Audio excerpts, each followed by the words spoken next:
Today is May 1st, and welcome to British Grower. I mean, Nepa Grower. The reason I'm calling it that is it has rained now for the past 3 days straight, and the weather forecast going out the next 7 days says we're going to see rain the next 7 days straight, and perhaps onto that. Apparently, the calendar got a little mixed up, and March came in April, and April is going to come in May. So we just got to adapt. That's all you could do. I'm going to start out with my blueberries, and they are looking awesome. This one here is my Patriot blueberry bush. Got a good little bunch of flowers on it. Not a lot of pollinators, which is getting me a little nervous here. I'm hoping that changes very soon. And next I'm going to pan over to my Chippewa blueberry. These are the Chippewa's a half-height blueberry. It only grows about 4 feet tall instead of 6 to 8 feet tall. And it too has a lot of flowers, not a lot of leaves. It's kind of funny. The other blueberries have a ton of leaves with the flowers. The Chippewa doesn't really have that many leaves. At least that Chippewa doesn't. Now the next Chippewa over does. Lots of leaves and lots of flowers. Not really sure why that one doesn't have a lot of leaves. Strange occurrences with that one. Now I'm going to show you, I have two Ricas here. These are my fast-growing, highly adaptive blueberries, the Ricas. And they are both the tallest blueberries I have. And they are covered in flowers and leaves. They look beautiful. But something's going to have to pollinate them. Excuse me. My allergies are going very crazy these past week, a little over a week. And last couple days I've been a real mess. I'm getting back to normal, thankfully. A little more stabilized. Hopefully all this pollen in the air starts to break up. But hey, we need pollen. Without the pollen, you don't have the flowers, and you don't have the next generation of plants, so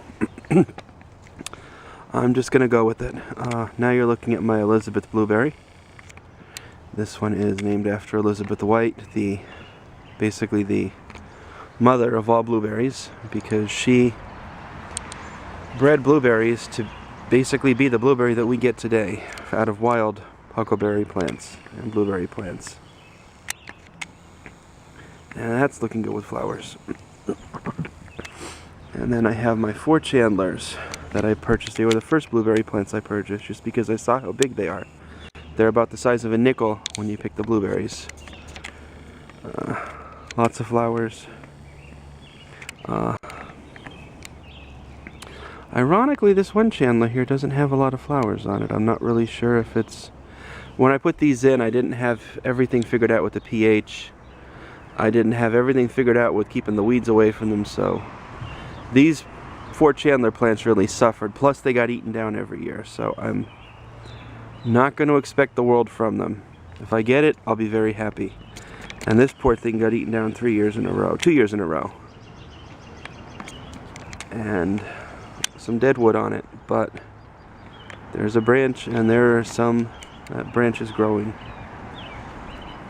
So hopefully we have a good time with blueberries this year. We get a couple, and I could keep these things going, and next year we'll get a very good harvest.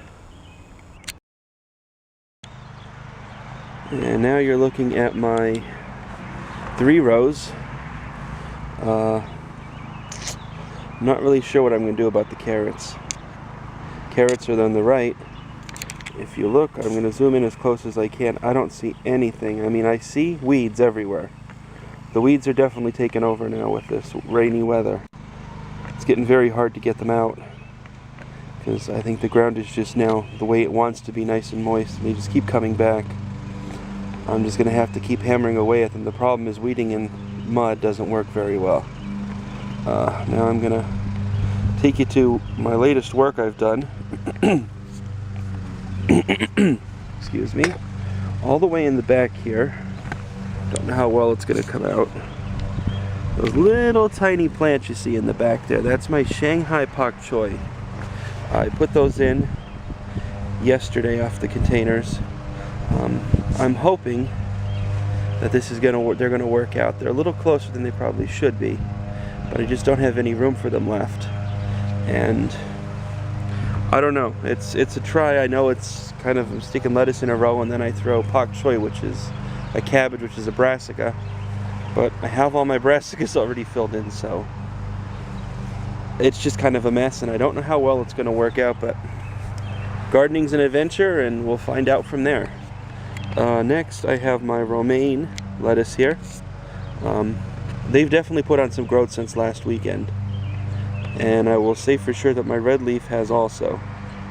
So it looks a little beaten down right now from the rain, but as soon as the sun comes out, it perks right back up, just like the butter crunch in front of it. And then the ones that I grew from seed, my black seeded Simpson, they're looking good too. Not too much to say about them, they're just looking good. And the onions I have, that back row, they're red wing onions. They're starting to finally look like they're gonna make it. For a while they looked like they were just ready to just die. Now their stems are starting to green up, their stalks, and they're looking pretty good. Just pan over slowly and you can see them. Now we come to the important stuff, with it being May. I'm going to zoom out and I'll take you to our next crop.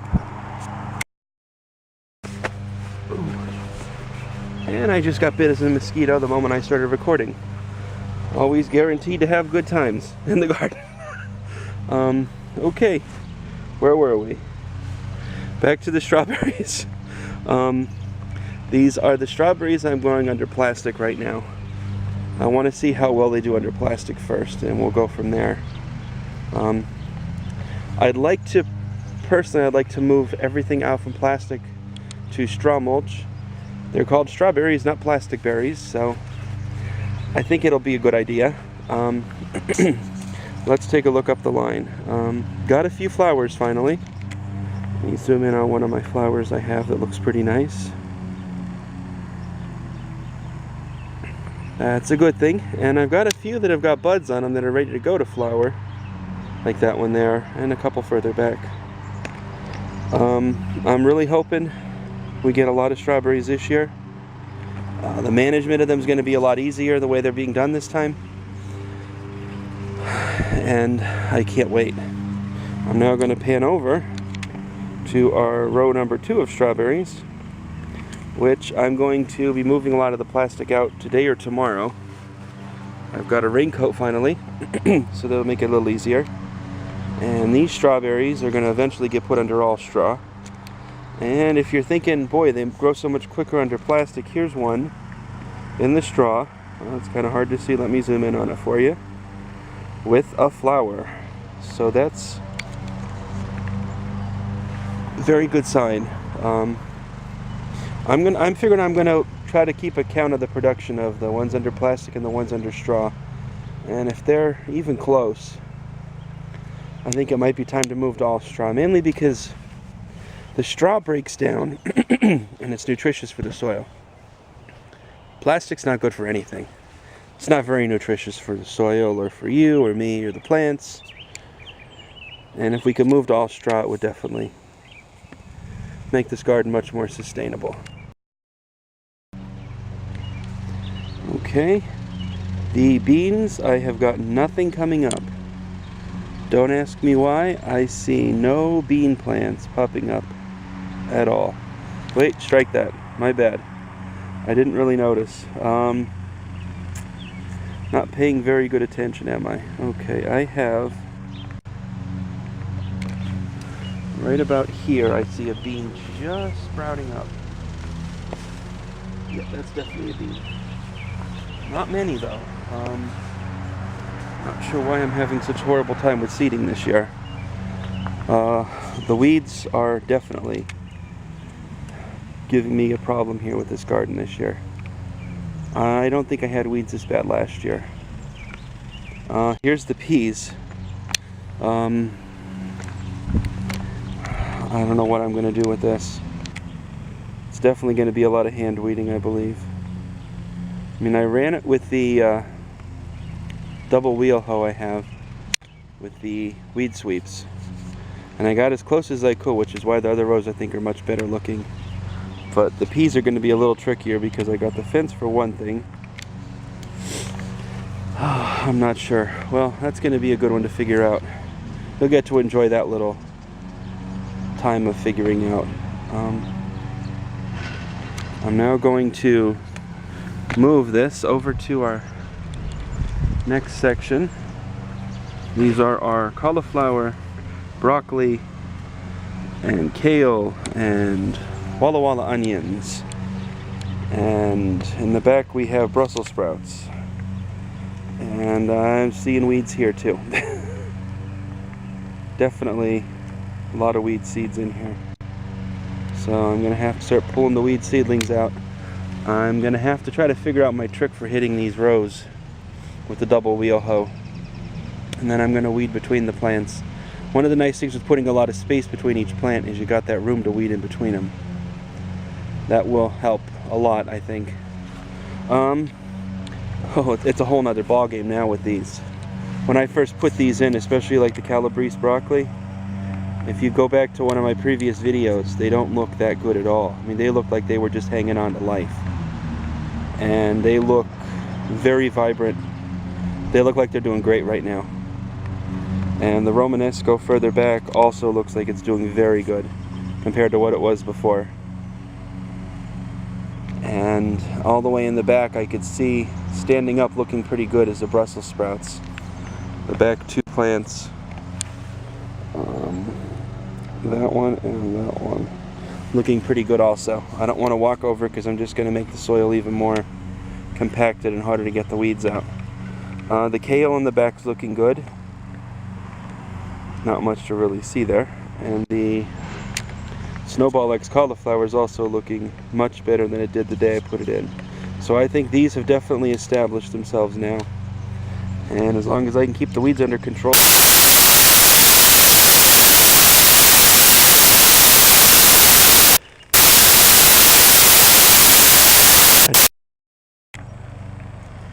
Now we're going to go into our asparagus bed.